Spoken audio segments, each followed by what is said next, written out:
Boker Tov, nous sommes le 22 mai 2017, le 26 Iyar 5777. Vous êtes sur studiokalita.com pour cette heure d'actualité. Une heure d'actualité qui sera évidemment ce matin consacrée dans sa quasi-totalité à la visite du président américain Donald Trump en Israël, une visite qui débutera dans quelques heures. Une heure d'actualité dont le programme a d'ailleurs été légèrement modifié justement en raison de cette visite. Nous allons commencer cette heure par les principaux titres de l'actualité, plus développés ce matin qu'à l'accoutumée. Et au lieu de recevoir comme chaque matin vers 8h10 l'invité de la rédaction, eh bien, nous retrouverons Eliana Gurfinkel qui nous présentera sa chronique Un jour notre histoire, une chronique consacrée comme hier au symbole de l'État d'Israël. Après le drapeau, nous parlerons du symbole de la Ménorah, l'un des symboles importants de l'État d'Israël. Et puis ensuite, vers 8h15, je vous retrouverai pour décortiquer, on va dire, la presse et les médias, ainsi que les sites d'information israéliens de ce lundi, pas comme les autres. Et ce n'est que vers 8h30 que nous recevrons notre invité de la rédaction en direct de Paris. Il s'agira de Michel Gurfinkel, qui est un expert en matière de relations israélo-américaines et qui essaiera de décrypter pour nous la visite de Donald Trump en Israël.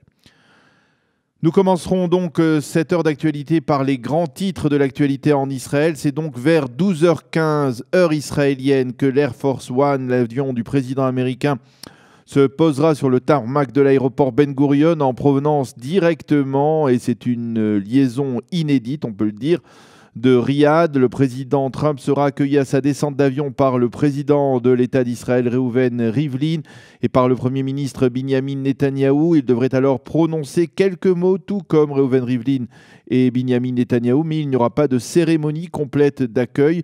Pourquoi ? Eh bien, soit parce que Donald Trump est un homme pressé et qu'il n'a pas la patience de serrer les mains de tous les ministres du gouvernement et des plus hautes personnalités, des VIP israéliennes, soit, comme l'ont affirmé les organisateurs américains, parce qu'il s'agit là d'une visite de travail et non d'une visite officielle. D'ailleurs, le fait que le président américain ne serrera pas les mains des ministres a provoqué la colère de certains d'entre eux qui ont envisagé de ne pas faire le déplacement jusqu'à l'aéroport, mais Binyamin Netanyahou a sommé tous ses ministres d'être là, même quitte à faire de la figuration. De l'aéroport Ben Gurion, qui est déjà en état d'alerte maximale, le président s'envolera à bord de son hélicoptère, le Marines 1, vers Jérusalem, où une aire d'atterrissage a été aménagée spécialement à son intention sur le parking de l'ancienne gare ferroviaire de Jérusalem, la Tachana, au cœur de la capitale. Et de là, il rejoindra alors la présidence de l'État, où vraisemblablement Reuven Rivlin l'accueillera cette fois plus solennellement. Ensuite, il se rendra, Donald Trump, en visite privée au Saint-Sépulcre et au Kotel, au mur occidental. D'ailleurs, sur l'esplanade du Kotel, un immense chapiteau a été dressé afin d'accueillir les limousines du président et de sa suite.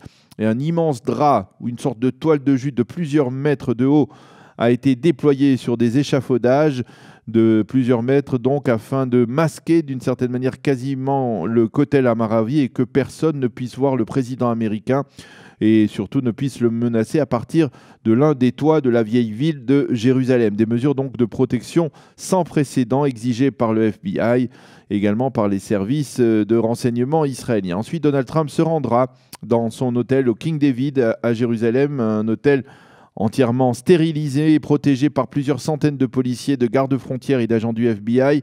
C'est là qu'il recevra dans sa suite le Premier ministre Binyamin Netanyahou pendant 1h30, aux alentours de 18h. À l'issue de cet entretien, les deux hommes donneront une conférence de presse commune et puis ensuite, les deux leaders se rendront à la résidence du Premier ministre, rue Balfour, non loin de là, pour dîner en compagnie de leurs épouses. Voilà donc pour cette première journée présidentielle en Israël. Inutile de vous préciser que cette présence du président américain va provoquer des modifications quasiment complexes et particulièrement complexes et sans précédent dans la circulation à Jérusalem. L'autoroute numéro 1 qui relie Jérusalem à Tel Aviv sera fermée pendant l'heure qui suit l'arrivée du président à l'aéroport. Idem pour l'autoroute Trans-Israël, l'autoroute numéro 6. Et à Jérusalem, La police fermera les axes de circulation en fonction des déplacements du président.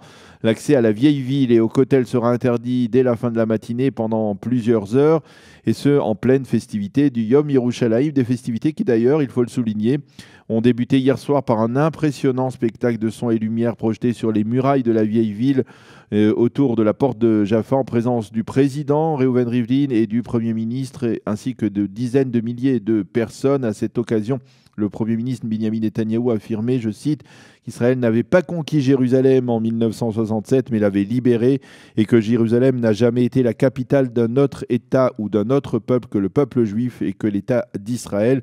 Quant au président Rivlin, il a appelé le gouvernement à concrétiser dans les faits la réunification de Jérusalem. Plusieurs chanteurs ont participé à ce concert et à ce spectacle son et lumière tout à fait inédit et particulièrement impressionnant. En perspective de la visite de Donald Trump donc en Israël, le cabinet restreint pour la sécurité nationale s'est réuni hier soir et a pris une série de mesures visant à améliorer les conditions de vie de la population palestinienne. Parmi ces mesures, l'ouverture pendant 24 heures du poste frontière avec la Jordanie, du pont d'Allenby, la levée de plusieurs barrages sur les routes des territoires et l'installation de systèmes électroniques aux différents checkpoints d'entrée en Israël afin de faciliter l'entrée de la population active palestinienne en territoire israélien. Et puis parmi ces mesures, l'autorisation pour les Palestiniens de construire des unités de logement sur la zone C sous contrôle exclusif israélien. Une décision qui a provoqué la critique des ministres du foyer juif Naftali Bennett et Ayelet Shaked, qui ont d'ailleurs voté contre ce train de mesures à l'intention des Palestiniens, et ce en dépit du fait que le cabinet ait également autorisé hier le développement de points de peuplement israéliens dans cette même zone C. Et puis ce matin, et c'est un tout autre sujet, mais qui est indirectement aussi lié, vous allez le voir, avec la visite de Donald Trump, ce matin, ce sont 160 000 élèves des classes de terminale qui se présenteront pour l'épreuve reine du baccalauréat israélien, l'épreuve de mathématiques. Les élèves de Jérusalem ont été priés de prendre leur disposition afin d'arriver 2 heures avant même, en raison des problèmes de circulation donc posés par la visite de Donald Trump dans la capitale. La météo pour terminer, le temps sera nettement plus chaud. Il fera aujourd'hui 27 degrés à Jérusalem, 29 à Tel Aviv et 36 degrés à Eilat. Voilà, c'est la fin de ce journal d'actualité. Dans quelques instants, vous retrouverez Eliana Gurfinkel et sa chronique Un jour, notre histoire, qui, comme je vous le disais tout à l'heure, sera consacrée au symbole de l'État d'Israël, qui est la Ménorah. Tout de suite, une pause musicale.